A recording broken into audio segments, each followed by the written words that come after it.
ሰላም ጤና ይስጥልኝ። ወደ ፉዌቴክ ዩቲዩብ ቻናል እንኳን በደህና መጣችሁ። ዛሬ የምንነጋገረው በቅርቡ የወጣው የኤንቪዲያ ጌም ሬዲ እና ስቱዲዮ ድራይቨር በዊንዶውስ ተጠቃሚዎች ላይ ስላስከተለው ከፍተኛ ችግር ይሆናል። በዚህ ቪዲዮ ውስጥ ስለ አዲሱ አፕዴት ምንነት፣ ስላጋጠሙት ችግሮች እና ምናልባት አፕዴቱን ጭነውት ከሆነ ምን ማድረግ እንዳለባችሁ በዝርዝር እናያለን። ከመጀመሪያችን በፊት እንዲህ አይነት መረጃ ሰጪ ቪዲዮዎች እንዲደርሷችሁ ቪዲዮውን ላይክ ማድረጋችሁን አትርሱ። እንዲሁም የፉዌቴክ ቻናልን ሰብስክራይብ በማድረግ የደውል ምልክቷን በመጫን ቤተሰብ ይሁኑ። አሁን ወደ ቪዲዮ እንለፍ። ትናንት ኤንቪዲያ የጂፎርስ ድራይቨር ስሪት 595.59ን ልቆ ነበር። ይህ ድራይቨር ለሬዚደንት ኢቪል ሪክሪም ሲስተሙን ለማቀላጠፍ እንዲሁም ለኢመርሲቭ ፓት ትሬሲንግ እና ለዲኤልኤስኤስ 4 አዳዲስ ቴክኖሎጂዎች ታስቦ የተዘጋጀ ነበር። በተጨማሪም አንዳንድ የጌሚንግ በግዝ ያስተካክላል ተብሎ ተስፋ ተጥሎበት ነበር። ነገር ግን ድራይቨሩ በወጣ በጥቂት ሰዓታት ውስጥ ኤንቪዲያ ድረገጹ ላይ አስቸኳይ ማሳሰቢያ አውጥቷል።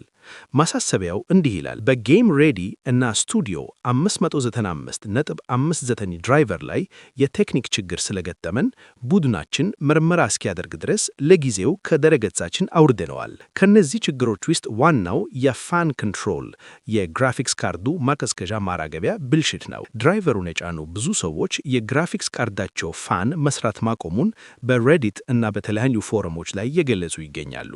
ይህም የግራፊክስ ካርዳችሁ ጂፒዩ ከልክ በላይ እንዲግል ወይንም ኦቨርሂቲንግ ስለሚያደርገው ካርዱ ላይ ዘላቂ ጉዳት ሊያደርስ ይችላል። ከዚህ በተጨማሪ ዩኒኮስ ሃርድዌር እንደዘገበው የሚከተሉት ችግሮች ሊያጋጥሙ ይችላሉ: የዩቲዩብ ቪዲዮዎች መቆራረጥ ፍሪዚንግ፣ የኤችዲአር እና የ144 ሄርትዝ ስክሪን ብልሽቶች፣ የቮልቴጅ መቆለፍ ወይንም ቮልቴጅ ሎክድ ቱ 0.9V እና የጌሚንግ ብቃት መቀነስ። መልካሙ ዜና ድራይቨሩ ኦንላይን የቆየው ለጥቂት ሰዓታት ብቻ በመሆኑ ብዙ ሰው አልጫነውም። እኔም አልጫንኩትም።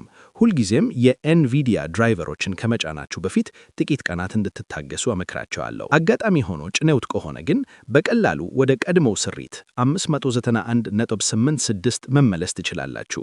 አሰራሩም እንዲህ ነው። በኮምፒውተራችሁ ላይ የኤንቪዲያ አፕን ክፈቱ። በግራ በኩል ድራይቨርስ የሚለውን ታብ ተጫኑ። እዚህ ጋር የትኛው ስሪት እንደተጫነ ያሳያችኋል። 595.59 ተጭኖ ከሆነ ወደ ታች ወረድ በሉና የፕሪቪየስሊ ኢንስቶልድ የሚለውን ክፍል ፈልጉ። ከቀድሞ ድራይቨር ጎን ያሉትን 3 ነጥቦች በመጫን ሪኢንስቶል የሚለውን ይመርጡ። በዚህ መንገድ የፋንና የፐርፎርማንስ ችግሮችን ማስወገድ ትችላላችሁ። ለዛሬ የነበረን መረጃ ይህንን ይመስላል። ኤንቪዲያ ችግሩን አስተካክሎ አዲስ ድራይቨር እስኪያወጣ ድረስ አሮጌው ስሪት መጠቀም በጣም የተሻለ ነው። ጥያቄ ካላችሁ ወይንም ይሄ ችግር የገጠማችሁ ካላችሁ በኮሜንት መስጫው ላይ አሳውቁኝ። ቪዲዮ ጠቃሚ ሆኖ ካገኛችሁት ላይክ እና ሰብስክራይብ ማድረጋችሁን አትርሱ።